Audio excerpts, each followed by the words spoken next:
Nommé d'après sa minuterie en forme de tomate, Cirillo a inventé la technique Pomodoro pour être plus efficace et productif. Aujourd'hui, pas d'intro drôle parce qu'on tombe direct dans le vif du sujet. Pas d'intro drôle, sérieux. Là, j'ai une face en tomate, puis tu me dis on fait pas d'intro drôle. Toujours quand j'ai ma face en tomate qu'on fait pas d'intro drôle. Colline de bien, là.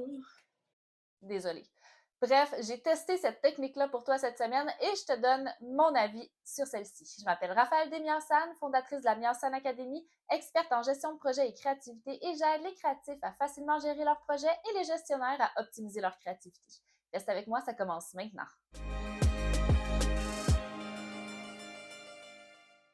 Bon matin les humains, bienvenue dans la Miensan Academy. Aujourd'hui, je vous parle de la technique Pomodoro que j'ai essayée cette semaine, voir si ça fonctionnait vraiment et si j'ai été beaucoup plus productive.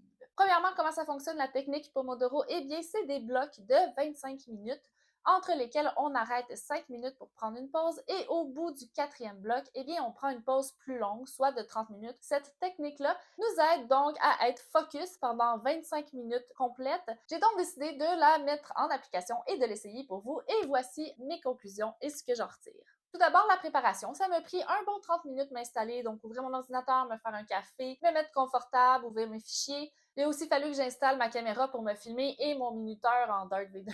Faut juste prévoir le temps d'installation dans votre temps Pomodoro parce que si vous arrivez en vous disant que ça commence maintenant et que vous n'êtes pas installé avant de commencer, bien vous allez perdre un quart, donc un Pomodoro de temps à simplement vous installer sans nécessairement faire l'activité à laquelle vous voulez être productif. Dans ma préparation aussi, j'ai fait la liste des choses que je voulais accomplir pendant mes périodes de Pomodoro. Donc, ça fait partie de la technique de vraiment avoir détaillé ce qu'on va accomplir. Je vais commencer avec les contre, ce que j'ai pas aimé de cette technique-là. Premièrement, j'ai trouvé ça très facile de se faire déconcentrer, même si j'avais fait très attention d'avoir aucune distraction possible autour de moi. Il y en a quand même eu, puis c'est normal parce que peu importe vous êtes où, même si vous êtes à la maison et qu'il n'y a personne, il y a peut-être un klaxon dans la rue, quelque chose qui va vous déconcentrer. En fait, on réalise que 25 minutes, c'est pas beaucoup, puis que de se faire déconcentrer, même juste une minute, ça nous fait perdre du temps de productivité. Ensuite de ça, je trouvais que 25 minutes, c'est très court parce que quand j'arrivais dans mon élan de productivité, bien, c'était déjà le temps de prendre une pause. Donc, je prenais ma pause et quand je revenais, bien, je me rappelais même plus où j'étais rendue, qu'est-ce que je faisais. Il fallait que je recommence, que je rentre dans cette espèce de zone de productivité-là. Donc, c'est ça que j'ai trouvé un peu plus difficile. Personnellement, pour moi, 25 minutes, je trouvais ça trop court. Quelqu'un qui a plus de facilité à se faire déranger, qui est moins dans la zone, peut-être plus court même pourrait aider. Du côté des pour, maintenant de la technique, eh bien, j'ai réussi ma première tâche dans mon premier Pomodoro et demi. Donc, j'ai fait mon premier Pomodoro, 5 minutes de pause. Et puis, dans mon deuxième Pomodoro, eh bien, j'ai terminé ma première tâche. Ensuite de ça, je trouvais que le temps passait quand même vite, puis que ça m'empêchait de faire de la procrastination parce que quand j'avais envie de regarder mon téléphone, je regardais le temps, je suis comme, il me reste juste 10 minutes. Je suis capable d'attendre 10 minutes avant de regarder mon téléphone. Et là, je continuais. Et donc, le fait de voir que j'avais pas beaucoup de temps qui me restait, par exemple, ça m'aidait à garder le focus. Finalement, après mes 4 Pomodoro, j'ai eu une pause de 30 minutes. Par exemple, moi, j'ai décidé d'arrêter là pour ma soirée parce qu'il se faisait déjà tard. Par contre, j'avais vraiment envie de continuer. C'est comme si la technique m'avait comme mis dans une espèce de lancée de productivité.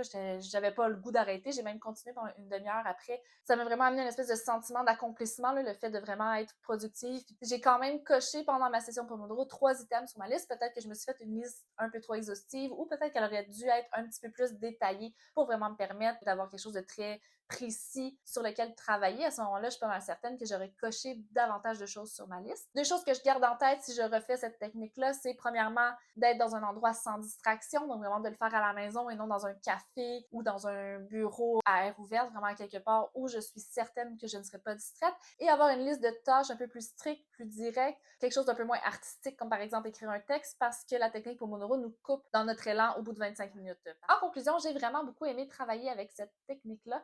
C'est vraiment le fun à faire, ça l'aide vraiment à produire. Par contre, pour moi, j'allongerais peut-être la durée des Pomodoro à 35-40 minutes parce que je me faisais couper dans mes élans. Bref, ça, c'est vraiment pour moi. Vous pouvez essayer la technique de la façon que vous préférez, essayer la technique de base et puis voyez, vous pouvez l'ajuster. Je vous invite à l'essayer, c'est vraiment plaisant. D'ailleurs, si vous la faites en équipe, ça doit être encore mieux parce qu'au bout de 25 minutes, et puis vous pouvez parler avec votre collègue, échanger des idées pendant les 5 minutes de pause et puis retourner sur votre productivité par la suite. Donc, ça peut être super intéressant à essayer en groupe. Donc voilà, c'est une technique que je recommande si vous avez une liste de tâches très techniques. J'espère que tu as apprécié cette vidéo. Moi, ça me fait plaisir de la faire pour toi et j'espère que ça t'a aidé. Je t'invite à liker et partager. Abonne-toi aussi à ma chaîne YouTube. Tu peux aussi me suivre sur Instagram et Facebook. Je t'invite à t'abonner à la Miancen Academy en t'abonnant à mon infolettre. Je t'ai mis le lien sous cette vidéo. En plus, tu vas recevoir gratuitement ma fiche projet qui est un outil extraordinaire pour mettre tous tes projets à la même place. Et finalement, ben, dis-moi si tu as essayé la technique, si tu l'as aimé, tu peux me laisser savoir dans les commentaires. Et sur ce, je te dis à bientôt. Bye!